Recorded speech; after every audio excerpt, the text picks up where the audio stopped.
Hey now, and welcome down to KCToyreviews. We are here today with Roadblock by ThreeZero, one of the classic heroes from G.I. Joe, brought to us in a 1/6 scale format.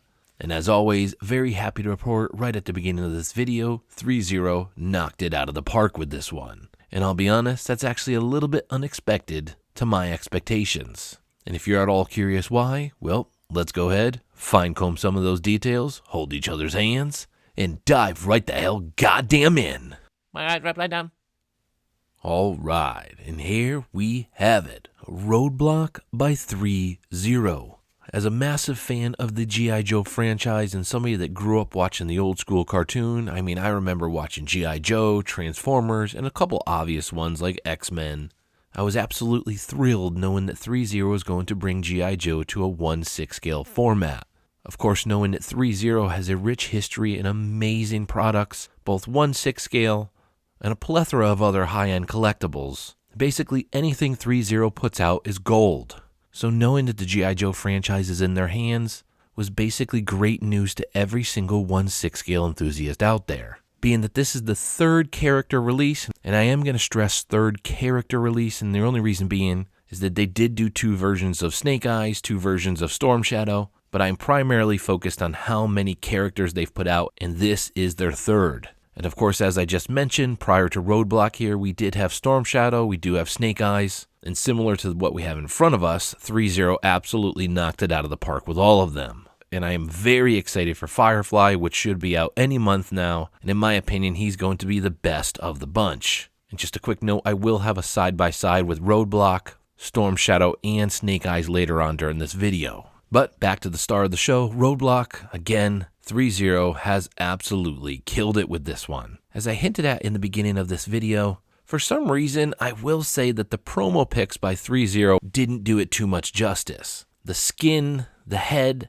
and especially the puffy jacket that you see in shot looked very shiny, but it has a very nice, flat, matted look in person. And I really want to stress, it looks better in hand than it does through film. And also in those promo pictures, in my opinion, the backpack looked rather shiny also. But as you can see here, the paint application and the backpack itself are absolutely amazing. The tones, the weathered look, the straps, dare I say, almost look real on the back there. Everything that you see here is sculpted. There are no textures or cloths on there. But with that said, it works. It truly looks fantastic. The size of it has some bulk. And I'm not sure if people care and it's worth noting or not. Whoa, he almost fell over right there. But these little things remind me almost of Boba Fett. I'll take this one out. I'm not going to do the one on the side. You have to clip it in to get the backpack on. I'm not sure if that's a good or bad thing. I think magnets nowadays are just, see if I can get that back in there, so much more preferred than anything kind of clunky like that. It works. It feels stiff on there. Same thing on the side if we lift the arm up. This one here on the side was the same thing. You kind of have to stretch it and pull it in on the sides there. So an odd system, a little archaic feeling, but like I said, it works. It does feel stiff, and ultimately, once it's in place, there are not too many complaints. Now, as we start to zoom in on the head sculpt and admire some of the fantastic details here as well, another note that I will add is the head sculpt as well in the promo pictures did not do this figure any justice. Maybe that's just my opinion, but something about the head sculpt in the promo pictures just did not look good. Whether it was just lack of detail or that shininess, something just looked off about it. Yet when I got it in hand, I was pleasantly surprised. The skin tone similar to the jacket and the backpack, a very flat, matted look, and dare I say, almost real looking. And then before we take the glasses off, let's just show the articulation in the neck is a two-piece. So we have the articulation at the bottom here where we can put it back and forth. And then on top we have articulation. So this thing is absolutely fantastic. And as I mentioned, the head sculpt without the glasses, drum roll, brrrring. Hey, it's nothing to rave about, but maybe it's just that Roadblock's an ugly guy. I think it's actually a really badass head sculpt. If there's one thing I might complain about, it's the eyeballs. ThreeZero did not put too much attention to detail in the eyeballs, and that might sound like an odd comment, but I review a lot of 1/6 scale figures where they have a really realistic depth to the eyeballs, a slight glisten to them, and this one is lacking all of that. maybe they assume everybody's going to put the sunglasses or the helmet with the glasses on it, which is okay because based off of this look, I'm going to go ahead and do that too. But like I said, it's not that it's horrible. He's just one ugly dude. Huh? And onward and downward towards the feet. Let's start at these seamless arms. Now, in my opinion, nowadays, seamless arms or exposed joints is a very hot topic. People are bitching and moaning, oh, it needs to be seamless. I mean, basically every single release needs to be seamless. And dare I say, we have our first con in the figure with these seamless arms. Now, I'm going to go through the pros of it and the cons. Now, for starters, let's start with the pros.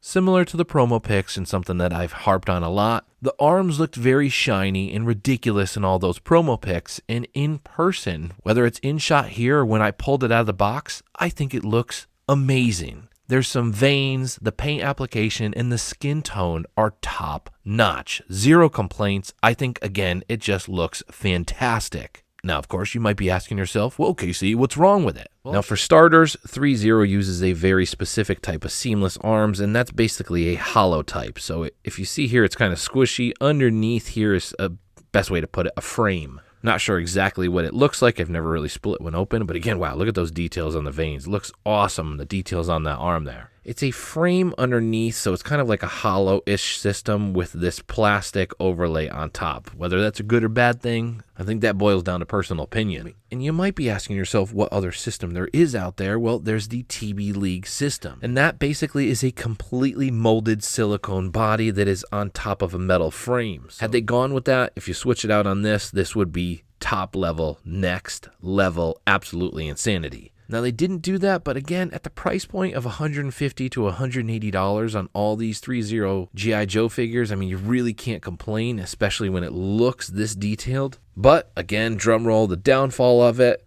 it's almost like a spring back system. It goes to about here, a 90 degree. Now, if I let go, see how it springs it back down, and there is pressure that is slowly starting to try to push this down there, and then it just looks atrocious there. So if we can see that horrible gap, that big plastic hollow system exposes why this system is a little bit wanky. Due to the hollow system underneath there, when you do a full 90-degree bend, it really kind of shows off that weakness there. And of course, the other downfall, which we've kind of just exposed and you see in shot here, which a TB League does not do, all you get is basically a 90 degree.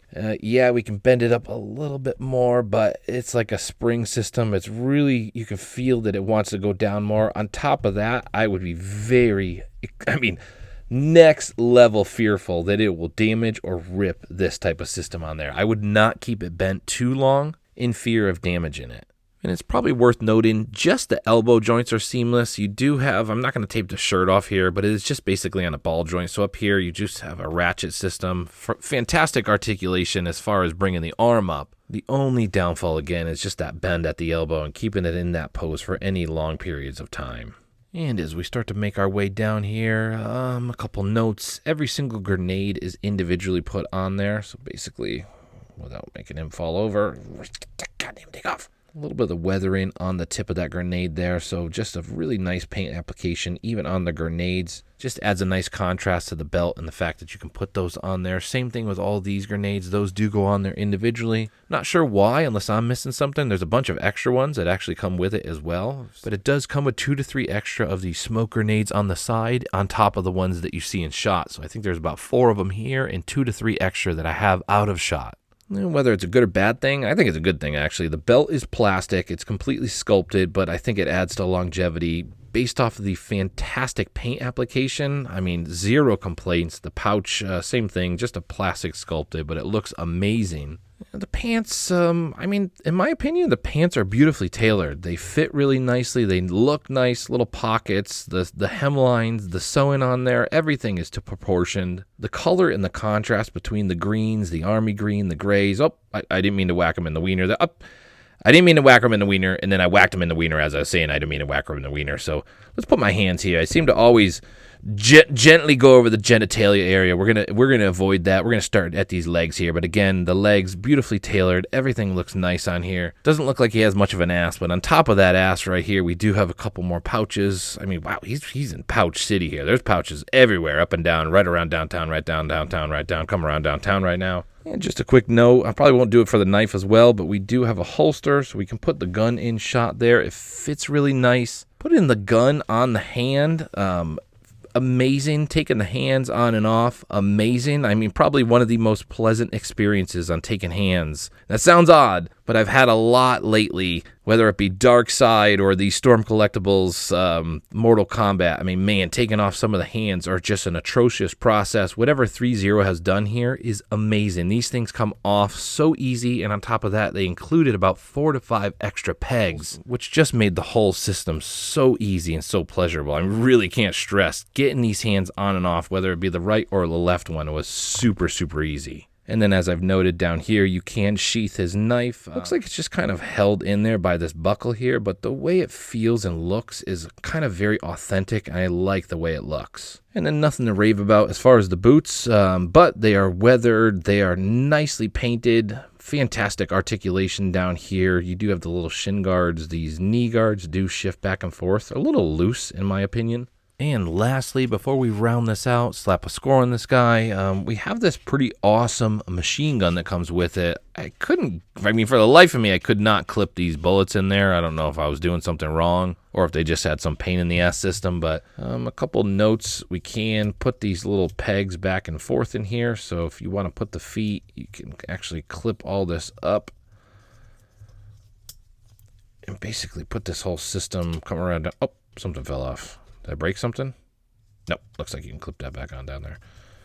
Yeah, that clips on down there. So if you want to clip that back there, I don't know how the hell you're supposed to put it on there, but all this comes off. You can't put that off. You can take this here and then put this piece on if you want to have this just as a gun for him. Basically a gigantic badass gun, which is pretty cool. And the only last thing I will note is you could see in one of the promo shots that he's actually firing this thing. It's a little misleading. I will say ThreeZero, pretty misleading. If you see here, he'd basically have to be prone. I mean, you cannot get it any higher than this. And in the promo shot, he's actually holding it with this piece here.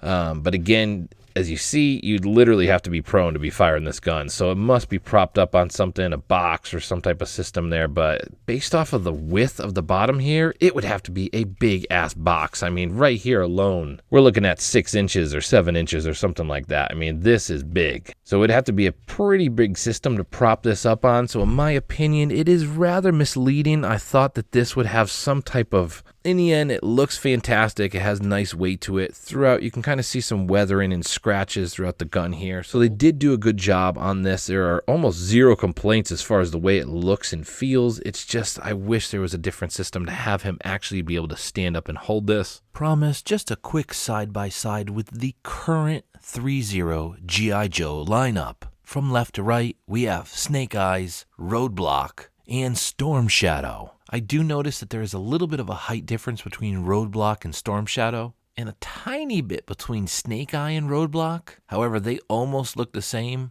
but ultimately, like I mentioned, side by side, all three of these guys look amazing next to one another. Fantastic contrast. We have a little bit of color variation between them, and soon to be 2 villains and 2 heroes as Firefly enters the mix within the next few months and expands this incredible ThreeZero G.I. Joe lineup. So one last look at this awesome trio, and honestly, Roadblock really complements this group. I am so happy I picked up on this figure because at points I did have a little doubt whether I was going to pass on it or not. And I will say I dodged a bullet because if I hadn't picked this up, I would have never known how incredible this piece is. And adding it to Storm Shadow and Snake Eyes truly elevated this group and makes it look that much more badass. And there we have it. Roadblock from G.I. Joe by ThreeZero. Now, as we start to wrap this up and give applaud to ThreeZero for continuing to knock it out of the park with this G.I. Joe line, I must say, as I did hint out earlier, I cannot wait for what's next. The only thing that's currently announced and on pre-order is Firefly, but I am crossing my fingers we will see more figures from this line. Because Roadblock in front of us has not only met, but it has exceeded my expectations. And frankly, the only thing that we can really harp on are those seamless arms. And it's not that they're horrible because they look fantastic, it's just the articulation and the fear of damaging or ripping those things in the long run is piss poor. Keep them in a museum pose and you're going to have no problem because, as I said 100 times, they look amazing. The skin tone, the paint application, the veins throughout, they're just awesome looking. Way better than in the promo picture. And in fact, as we're saying that, the backpack, the armor, the skin, everything about him looks way better in person than the promo pictures. And as we saw earlier, he looks amazing side by side with Snake Eyes and Storm Shadow. And as far as accessories, well, basically everything you saw through the video is what you get. The only really extra things that we don't see in shot here are a couple extra pairs of hands, the tripod for the gun, his sunglasses, and a few extra grenades. All in, we have the gun holstered, we have the knife in sheath in back on the ankle there. He is basically armed to the teeth and ready for battle. Roadblock can basically take on a small army with the arsenal that he is currently equipped with. And before we round out with a score, I probably should note, the articulation on the knees is double jointed, so you can bend him, you can put him in a nice pose as far as putting him down on one knee. And then, of course, with those fantastic tailored pants and them being cloth, there is zero fear of damaging those pants or anything below the waist. All in, this guy looks incredible from head to toe. Paint application, the contrast of everything, the layers, the gear. I love the head sculpt. It might be a little creepy looking, but I really did like the head sculpt. And he is just beefy and badass looking. So I think this is a great time to round this out as far as a score goes. And personally, what comes to mind as he spins in front of me, and knowing that the only thing really wrong is those arms, and I should probably say in air quotes, wrong, because it's probably a little bit of personal opinion. Factually, yes, they probably can rip over time, and factually, yes, they do not have the greatest posability because you are limited to a 90-degree bend. But depending on how you pose him and what you keep it, you might not give a crap whatsoever. I know personally I'm going to keep him in a museum type pose, and I do not care. So, with all that said, as far as a score on this guy, what comes to mind is an 8.6 out of 10. And with an 8.6 out of 10 and a $180 price point, I highly suggest this figure. It is very rare nowadays to get a 1/6 scale figure for less than $200, and the fact that we are looking at this for less than $200 with the quality in hand, and also noted that this is a licensed figure, that ultimately is a fantastic deal. And I probably should have noted, I can't believe I forgot about this, but it doesn't include a stand. ThreeZero, you guys are insane pumping out 1/6 scale figures without a stand. It just boggles my mind. He does balance well. There's zero issues. He doesn't fall whatsoever, but we absolutely want to stand with all of our 1/6 scale figures. So ThreeZero, in the future, I bark at this all the time, please start including a stand with your figures. With all that said, an 8.6 out of 10, we're going to go ahead and wrap it up here today at KC Toys with Roadblock from G.I. Joe, the beloved cartoon and comic from when we were a kid. The movies might suck, The Rock might be horrible at playing Roadblock, and I might have almost said Roblox a few times throughout this video. But all that matters is that this is an 8.6 out of 10 and a fantastic figure. Catch you guys next time from KC Toys. Roadblock, not Roblox, out. Yeah. Oh my god!